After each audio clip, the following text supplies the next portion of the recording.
A very good evening and thank you for joining GBS News at 9. My name is Susan Nganga and our sign language interpreter tonight is Alan Kiama. We begin this bulletin whereby President William Ruto has defended his decision to sign the controversial Computer Misuse and Cybercrimes Amendment Act into law. On the same day, the country was mourning the former Prime Minister Raila Odinga. The president says the move was purely constitutional and part of his scheduled duties, dismissing claims that it was politically motivated. Let's listen to the reports. Your Excellency, the next bill is a Computer Misuse and Cybercrimes Amendment Bill, National Assembly Bill number 41 of 2024. The bill seeks to provide a regulatory framework combating unlawful activities, inappropriate sexual content of minors, terrorism or religious extremism, and cultism amongst other forms of cybercrimes, thereby advancing the gains made by the Computer Misuse and Cybercrime Amendment Act. Speaking during the funeral of Western Keroche, the father of Inspector General of Police Douglas Kanja in Laikipia County, President William Ruto said the signing of the cybercrime amendments was not connected to Raila Odinga's death. Ruto said he was in office performing his duties before proceeding to another event in Ukambani, adding that there was nothing secretive about the signing. Rais alisign, hii sheria ilikuweko. Amendment ilianza 2024. Amendment ilifanywa na bunge. Mimi niliamuka on Wednesday. Mimi nikiwa na kwa sababu hiyo ndio ilikuwa kazi yangu ya siku hiyo. Na ni kazi ya kikatiba ya kutia mkono sheria kwa sababu ilikuwa imepita viwango vyote. Nikaletewa na speaker. Bahati mbaya tukapoteza waziri wetu mkuu wa zamani. Lakini tayari nilikuwa ofisini kwa hiyo kazi. Hata nilikuwa nimevaa shati, nilikuwa naenda Ukambani kwa mambo ya barabara. So I was on duty just like any other citizen. Hakuna kitu ya kuficha, hakuna kitu ya giza, hakuna kitu inafanywa usiku. We are doing the right thing for Kenya. The head of state insisted the amendments are essential to protect Kenyans, especially young people, from online harassment, fraud, and extremist content. The president maintained the law aims to safeguard vulnerable groups from harmful online materials, including cyberbullying and exposure to explicit content. Mambo ya vijana wetu wanaangaishwa. They are being terrorized kule kwa social media na mambo machafu, mambo ya usherati, mambo ya pornography. Hiyo pia lazima tuzuie kama serikali. Wale wanaendesha hiyo biashara ya kuumiza vijana wetu, mpaka unakuta vijana wengi wana commit suicide, wanajinyonga kwa sababu ya terrorism ile iko huko ndani ya mitandao. Lazima tuwazuie hawa watu. Vile vile wale wanatumia mitandao kuendesha ugaidi. We must also stand up to them and protect the nation. We must protect Kenya. You know, But even as the government defends the law, criticism continues to mount. Former Chief Justice David Maraga and human rights groups have described the amendments as a threat to free expression and media freedom. At exactly the same time that the nation was grappling with the news of the demise of Right Honorable Odinga, President Ruto was in State House signing into law not one but 8 bills, some of which are quite draconian. President Ruto has lost legitimacy to continue to lead our beloved country. A president who does not have any regard for the constitution under which he governs has no legitimacy. Presidential hopeful Reuben Kigame and the Kenya Human Rights Commission have filed a petition at the High Court arguing that the new provisions violate privacy and freedom of expression. The court has since suspended the enforcement of key sections of the law, pending a full hearing of the case. We'll keep him updated on that report as soon as it develops. And now we move on to the next chapter, where a new chapter has begun in Odinga's family storied legacy. Raila Odinga Jr. has officially been installed as the new head of the Odinga family in a colorful traditional ceremony held at the family ancestral home in Bondo, Siaya County. The event drew family members, community leaders, and close family friends, among them Royal Service Chairman Dr. S.K. Masharia. Davis Karani reports. The Odinga homestead in Bondo was filled with songs, dances, and emotions as hundreds gathered to witness the symbolic passing of leadership within one of the Kenya's most influential families.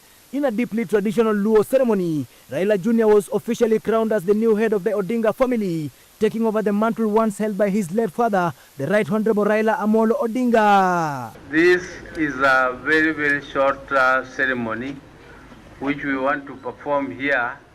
It is being done in front of the cameras because it is not a secret. This is a traditional ceremony to symbolically give the son of the departed, my brother, the late Raila Amolo Odinga, his son, Junior Raila, the seat of power of the home. The seat of the power of the home. He is now the leader of this home, together with the mom. The mom will be there to give him all the advices he needs. Among the dignitaries in attendance was Dr. S.K. Masharia, a longtime ally and family friend of the Odingas. He described the moment as a powerful symbol of generational transition and continuity. Whenever you have been hearing rumors, Akikuyu called SK, even during Matiba's time, that is supporting Raila, Oginga Odinga, or others, during Kebake's time and Uhuru's time, that I'm supporting Oginga Odinga, Raila Odinga, is because they are my brothers. They were left for me, and she testifies to that. The ceremony was also attended by Ida Odinga, close relatives and local leaders who lauded Raila Jr.'s commitment to uphold the Odinga legacy and maintain the family's strong ties to the community. As traditional dancers performed and elders offered blessings, many saw the event as the continuation of a journey that began with Jaramogi Oginga Odinga, a family whose influence has shaped Kenya's political and social landscape for decades now. Yes, kwa watazamaji, kila ambacho kinaendelea hivi sasa ni tradition yetu kama Wajaluo, kwamba nyanya yake Junior anamnyoa kidogo kuonyesha kwamba anaanza maisha mpya. Kumea kwenye nywele yake itaonyesha kwamba anaanza maisha mpya bila baba. And with that, a new chapter begins for the Odinga family. Raila Jr.'s installation marks not only the preservation of a legacy, but also the passing of a torch that has illuminated Kenya's history for generations. Davis Karani for GBS News. A delegation comprising of representatives from Nyandarua, Nyeri, Murang'a, Kiambu, Laikipia, Nakuru, Nairobi, Kirinyaga, Lamu, and the Kikuyu diaspora visited the family of the late former Prime Minister Odinga to mourn them. The visit took place during the 7-day national mourning period declared in honor of the late statesman. In one voice, they condemned the remarks of Nyeri Governor Mutahi Kahiga and also heaped praises at the late Odinga. Matthew Perez now reports. May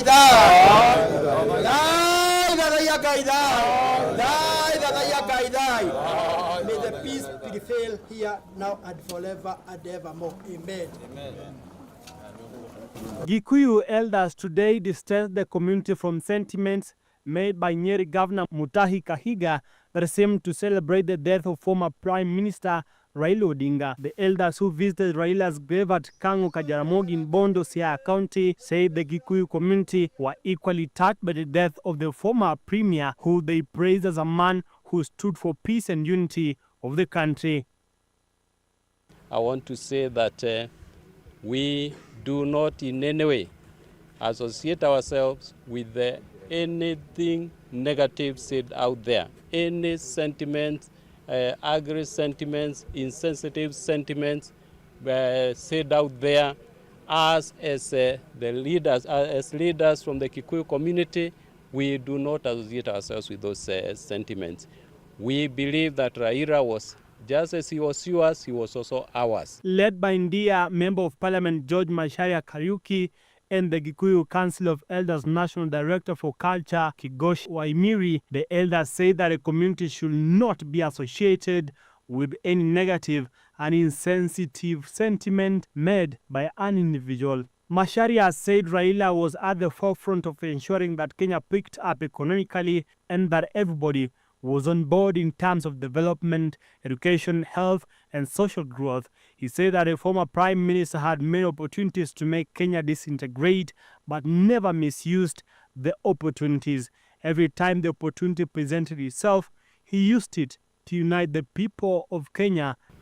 Tumepoteza kiongozi chupavu, kiongozi mwenye alikuwa na unite wa Kenya wote, anaunganisha wa Kenya wote.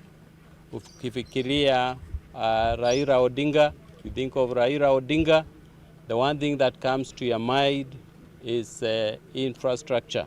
And as a chair, Transport and Infrastructure Committee of the National Assembly, I am here to mourn a man who laid a great foundation for the growth and welfare of our country. When you think of Raila Odinga, you think of socio-economic transformation. Raila Odinga was at the forefront, ensuring that this country picks up and everybody is onboarded in terms of development, in terms of education, in terms of health, and in terms of social growth. So we are here to mourn a great hero.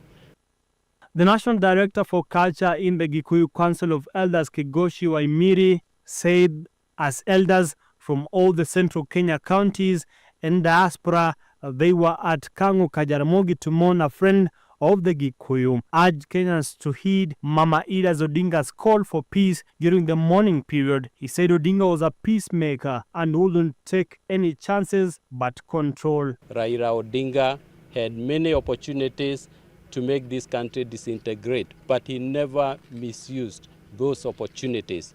Every time there was that juncture, a critical juncture, Raila Odinga used that critical juncture to unite the people of Kenya. Sisi tumekuja hapa kuomboleza pamoja na jamii ya mheshimiwa former prime minister. Pia tumekuja hapa kwa sababu ya ile hotuba ama vile Mama Aida ambayo sasa ndio mama wetu ule amebaki. Huyo Mama Aida alisema ya kwamba sisi tumekuwa hapa na tumekuja hapa kwa sababu alisema watu wote washikane Kenya mzima. Akasema ile kitu anahubiri na anataka watu wote wahubiri kutoka mwisho ya Kenya mpaka pandile ingine ni amani, watu wawe na amani. Kwa hivyo sisi tumekuja kama wazee kutoka jamii ya Wakikuyu, wazee wote kutoka kaunti zote zile tunawakilisha za Central Province na zingine zile tunasema ni diaspora kama Nakuru Nairobi na kaunti zingine. Former Prime Minister's son Raila Jr., who received the elders, thanked them for the visit, saying that this showed that Kenyans are united. Yangu si kusema mengi sana, but kuambia asanteni sana kwa kuja kuomba na sisi, kukua na sisi, na tumeshukuru sana yenu kukua huko. Kama Kenya moja, Kenya ni jamii moja, na tumeshukuru sana nyinyi wazee wa kwenyu vile mmefika huko Bondo, na tunakaribisha watu wengine pia wote wakuja huko Bondo. Matthew Perez for GBS News. And still on Kahiga's remarks, Mount Kenya East governors led by UDA chairperson Cecily Mbarire have called out their Nyeri counterpart Mutahi Kahiga over his remarks on ODM leader Raila Odinga's death, saying they were reckless and unbecoming of a leader. Governor Mbarire noting that the UDA party will be communicating soon action against the second-term governor from Mount Kenya East. The governors who met in Tharaka Nithi defended the government and its development record in the region, disputing the narrative that it had moved development to other regions consequently. They have called on the Kenya Kwanza administration to intensify development activities. Let's take a listen. Yaliyoendelea katika Kenya, na tungetaka kusema tukiwa hapa Tharaka Nithi kama magavana wa Meru, Embu and Tharaka Nithi kwamba number one, tulishtuka sana kwa mambo ambayo iliweza kuongewa na gavana wa Nyeri, Gavana Kahiga, ambayo imeshtua kila mtu katika Kenya. Na kwa sababu tuko hapa kama magavana wa Mount Kenya East, tungetaka kusema matamshi ya Gavana Kahiga ilikuwa ni yake peke yake. Sisi kama magavana wa Mount Kenya East na watu wetu wa Mount Kenya East hatuamini kamwe aliyoyasema. Tunajua ya kwamba development imekuwa ikikuja hapa pande yetu. Tumeona mabarabara ikijengwa na national government. Tumeona soko mingi zikijengwa na national government in partnership na county government. Tumeona affordable housing ikijengwa katika kila county pande ya Mount Kenya East. Na tumeona development tofauti, kazi ya wakulima, mambo ya fertilizer. I want to stand with my colleagues, governors who are here today, to deassociate completely, to associate myself and the people of Tharaka Nithi and the people of Mount Kenya East with the sentiments that were shared by Governor Mutahi Kahiga, the former Vice Chair of the Council of Governors. Our culture does not involve making mockery or celebrating other human beings or other human lives' death. And now shifting the focus, the government has unveiled the Ethnic Minorities and Marginalized Communities Bill 2025 and a draft policy on minorities aimed at providing a structured legal framework to safeguard the rights of minority and marginalized groups in Kenya. Officials say the new law and policy will actualize Article 56 of the Constitution, which recognizes these groups but has lacked an implementing mechanism for over a decade. Let's take a look. At the Narok County Commissioner's Office, representatives from institutions and community organizations presented their views, with the discussion centered on promoting inclusion, equality, and access to opportunities for all Kenyans.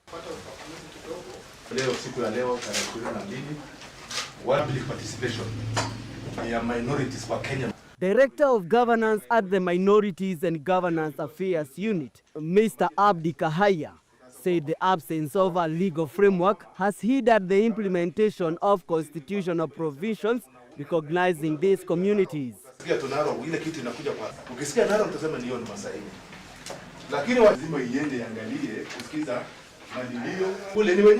His sentiments were echoed by Mr. Josephat Lowoi Lodoi, head of Minorities and Marginalized Affairs Unit, who said the policy and bill will address persistent issues such as land ownership, access to resources, and a fair representation. And today we are here just, as said by the director, to do a public participation on a policy and a bill that is going to bring on board all the minority and marginalized communities and bring on board their issues, the issues that have been, they think they have been suffering all through since independence. When the president came into power, his call is for inclusivity. All his speeches, he has been calling for inclusivity and diversity. This is what we are doing. We want to bring every community into the center. Those communities that are left behind by Sessional Paper number 10 of 1965, we want to do affirmative action under Article 56 to bring everybody to the centers, because every person living in Kenya, all those born in Kenya, are Kenyans like any other. Narok County Commissioner Kipkech Lotiatia welcomed the initiative, saying it will create synergy between the county and national government in addressing the challenges faced by minority groups. Today, actually, we are in Narok for this public participation on this policy on marginalization, sensitization. And there is a very big turnout. Those who are targeted are also in. And in Narok County, as he has said, there are so few communities, members of the community. You know, when you mention Narok, when you mention Narok, the first things come to your mind is the community who live there are Maasais. So the first thing that you'll hear or just come to your mind is Maasai. But again, now in this community also, there are also members of the community who are also marginalized based on their numbers and also where they live. Because if you are conversant with the Maasai, the way actually they live, they are divided into so many, clans and sub-clans. And this is where now we have marginalization. There are those who are considered blacksmiths, and they have their name. And these are the people who are considered by the community that are lowest. Basically, that is what I have to say. And thanks to God, the county, despite this, diversity, the county is very peaceful, and these whole two communities are together living as brothers and sisters. As public consultations continues, expectation remains high that the new framework will mark a turning point in Kenya's journey toward equity, inclusion, and respect for diversity. If passed, the Ethnic Minorities and Marginalized Communities Bill 2025 will not only bridge historical gaps, but also guarantee that no community in Kenya is left behind. Reporting for GBS TV, I'm Paul M. Minor. And with that, we take a very fast break here. GBS TV Africa, keep your feedback streaming into social media platforms at GBS TV Africa and on our SMS line at 21144. We'll be right back. About being a miss or being a pageant queen, it is not just about wearing a crown or looking pretty on social media. It is about how much you can impact the community. What can you do with the title you hold? Actually a young model in the industry. I started modeling this year in school. Actually I used to go to International Youth Fellowship where we had a modeling class. I used to study fashion and design, and we had a modeling class. So I am high fashion trained. On Instagram, kelly.omuhaya. On TikTok, Miss Omuhaya. Now tell us about that moment when you had your name that you won Miss Kasarani 2025-2026. What I would like to advise you is keep going. Keep going. Put God first. Be resilient. Be a go-getter. Find joy within yourself. Walk with pride. Chin up. Smile. You are a queen. He who is in you is greater than he who is in the world. That makes me always rise, knowing that I have something that is greater than what people can see. Yeah.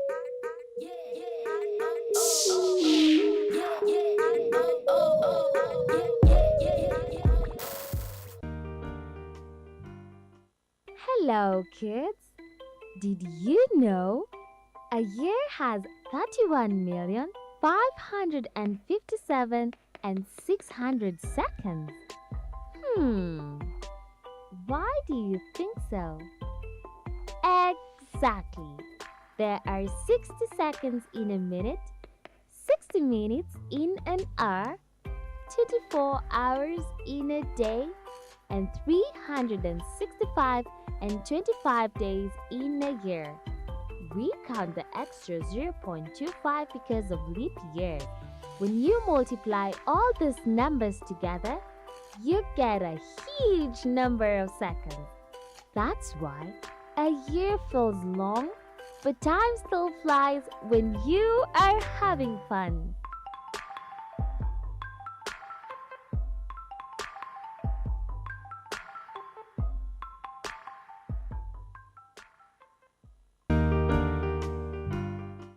Hi kids!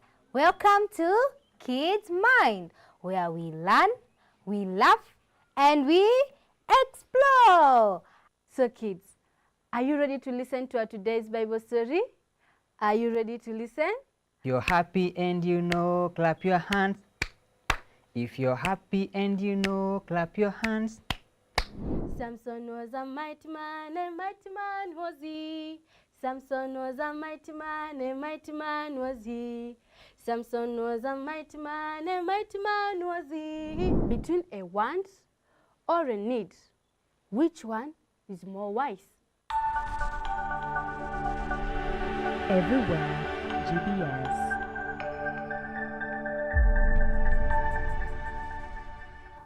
Welcome back to the bulletin, and now to the international news. Along the bustling coastline of Lagos, endangered sea turtles face growing threats from population, fishing nets, and development. But Nigerian conservationist Chinedu Mogbo is leading a crucial effort to rescue and protect these marine creatures. His work not only helps save turtles, but also supports local fishing communities relying on a healthy ocean. Let's take a look.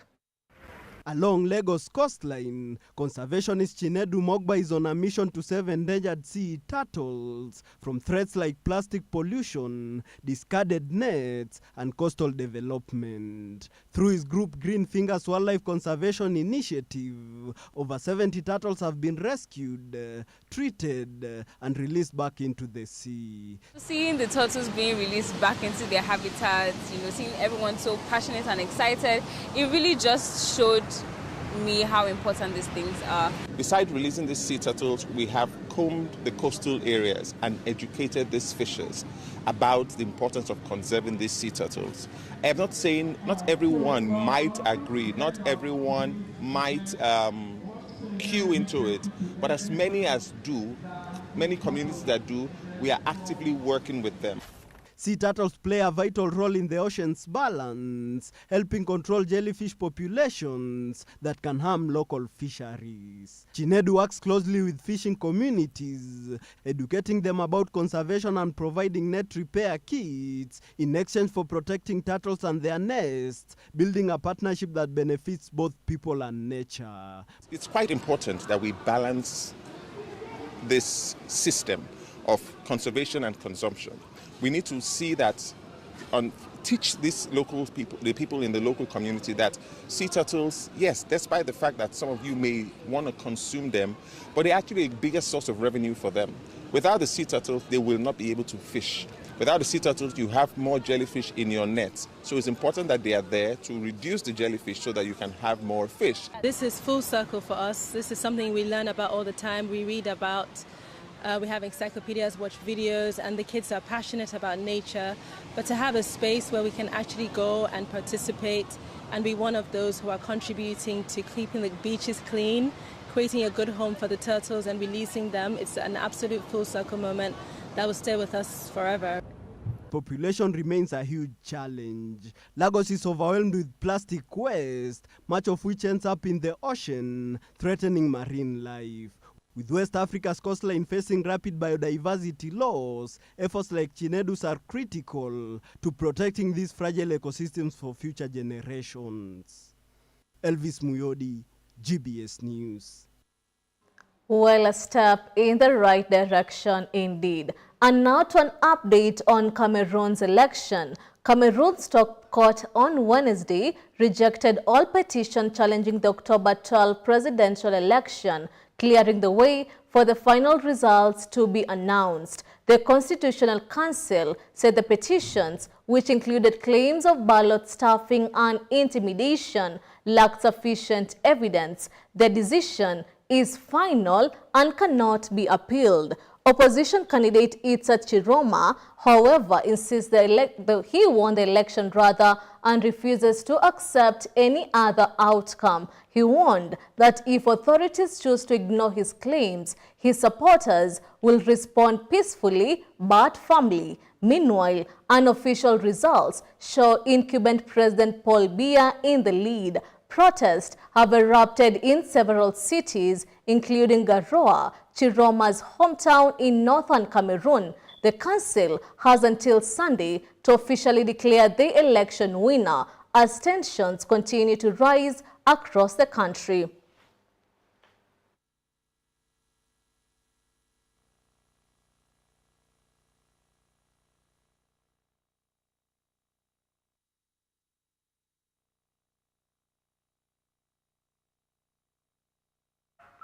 And with that, we'll keep you more updated on that report as soon as it develops. And now, once sacred grounds meant for eternal rest have now become a desperate refuge for the living. In Gaza, cemeteries, once silent spaces for the dead, are now filled with the sounds of family seeking shelter, children playing between gravestones, and the daily struggle to survive. With homes reduced to rubble and safety nowhere in sight, thousands are declared Palestinians have found themselves living among the dead, a haunting reflection of the human cost of war. Let's take a look. This graveyard wasn't meant for the living, but today it's home to dozens of families who have nowhere else to go. Graveyards have become shelters not out of choice, but out of desperation. With rent soaring and no empty land left, Rami, a father of 12 displaced from Beiti Hanon, had no other option but settle in this graveyard in Khan Yunis. This entire area is a graveyard. As you can see, this is a very large cemetery of 120 acres. Most people set up their tents here. Those concrete sections are mass graves. To this day, many of the dead are still buried here. Many families were recently buried here. Sometimes we are asked to move our tent a bit to make room for a new grave. For parents, the emotional toll is heavy. Psychological trauma of war is made worse by having to raise children among tombstones. Sabah cannot go back to her house even now, after the ceasefire took effect. We're all living in fear ever since we settled here. We're not just living among the dead, we're surrounded by flies, snakes, spiders, you name it. The children keep screaming at night, but we have no other alternative. We just can't wait to go back to our homes, although they are now in ruins. Graveyards, once sacred spaces for the dead, are now silent witnesses to a living crisis. No matter, no electricity and no privacy, only the bare minimum to survive. In Gaza, even the land for the dead is now the only refuge for the living. Palestinians were forced to pitch their tents here, in the graveyard. It's a ceasefire now, but those Palestinians do not have a house to go back to because all of their houses have been destroyed or are beyond the yellow line. Reporting for GBS TV, I'm Paul Minor. No country is immune to the devastating impacts of extreme weather, and saving families means making early warning system accessible to all. This is according to the UN Chief Antonio Guterres. Mr. Guterres told the World Meteorological Organization in Geneva to give farmers the power to protect their crops and livestock, enable families to evacuate safely, and protect entire communities from devastation. Davis Karani brings us that report. That disaster-related mortality is at least 6 times lower in countries with good early warning systems in place. And just 24 hours notice before an hazardous event can reduce damage by up to 30%. Early warnings work. At a special meeting of World Meteorological Congress earlier this week, countries endorsed an urgent call to action aimed at closing the remaining gap in surveillance. WMO head Professor Saulo, who has been urging a scale-up early warning system adoption, warned that the impact of climate change are accelerating as more extreme weather is destroying lives and livelihood and eroding hard-won development gains. The impacts of climate change are accelerating.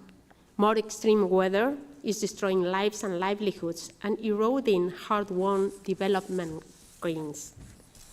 Yet, this is not only a moment of challenge, it is also a moment of profound opportunity to harness climate intelligence and technological advances to build a more resilient future for all. Mr. Guterres also emphasized the fact that for countries to act at the speed and scale required, a run-up in funding will be key. One thing is already clear.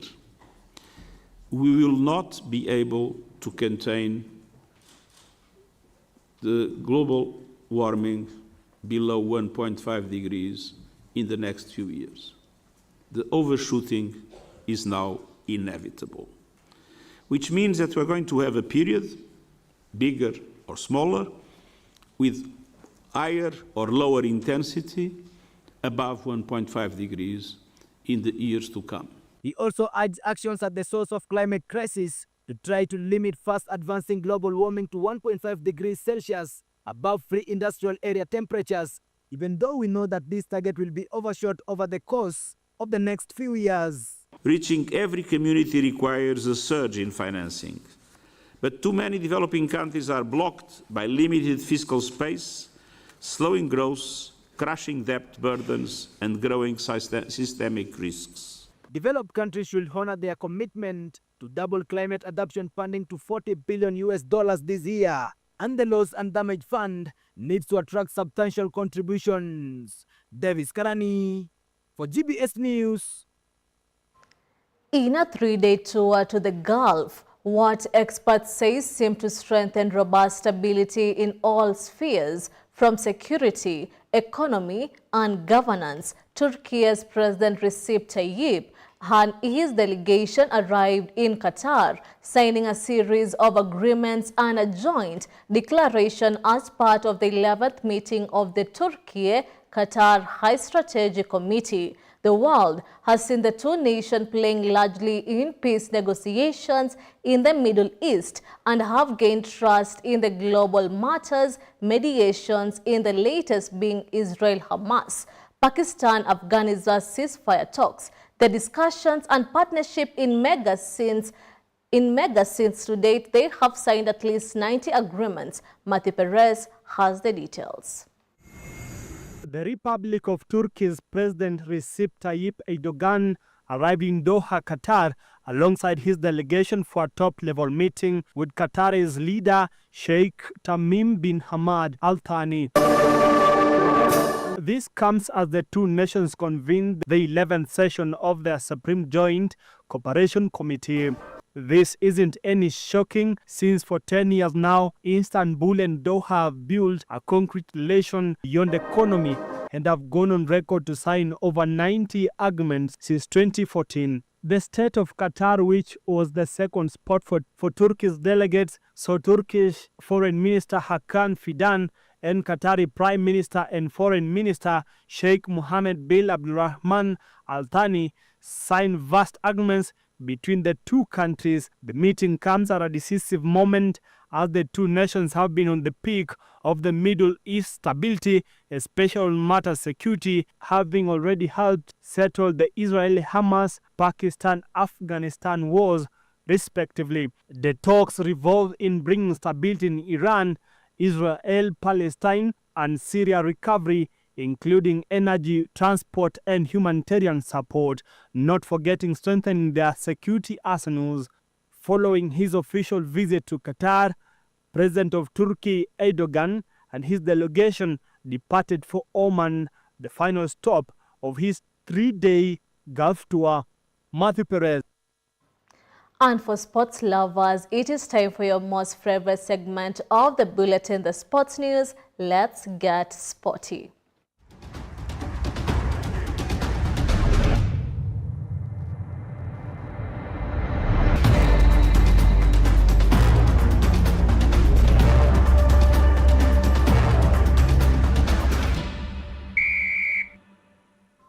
The fourth edition of the Africa Football Business Summit officially opened earlier today in Mombasa, with FKF President Hussein inaugurating the event. He is the keynote speaker and has emphasized the importance of driving digital transformation, grassroots football investment, governance improvement, and sports innovation in African football. The summit gathers government officials, league representatives, and international experts to explore strategies that boost football and sports development across the continent, coinciding with upcoming major tournaments like the African Cup of Nations 2027 and the 2030 World Cup. Happy to be here to discuss and deliberate on matters football for the African continent. My message really today is about the investments that we have to make in football for the African continent and for Kenya in particular. My focus as the president of the federation will be to invest in youth football. A lot of focus will go into youth football in the coming days. We are going to invest heavily also in data, analytics, but most importantly in governance structures. Kenya football is in good hands. I've had the honor and the privilege to sit with Hussein over the last year or so to discuss football, global football, but also Kenya football. And I'm certain that we're going to see over the next couple of years the continued development and growth of the game in Kenya. Between Caribbean and Africa, we have about 79 members in FIFA. And there is no reason why we should not be dominating the global space. And in football, we have to be able to come together as Africans to dominate this space of football. We're working to drive more investment into grassroots football through education and capacity building. And this Africa Football Business Summit is just one of the platforms that we are trying to push. The idea behind this event is to bring together stakeholders from across Africa and outside. As we have seen, we have the president of the Grenada FA to initiate a project to come up with ideas, because we need to move beyond the pitch in order for us to develop football sustainably. We need to start building on each other's ideas. We need to collaborate more, and that can only happen if we come into platforms like this. And with that, we have come to the end of the news bulletin. It's always a pleasure having you on board. Let's do this again next time, same channel. My name is Susan Nganga, and our sign language interpreter tonight has been Alan Kiama. Have a good night.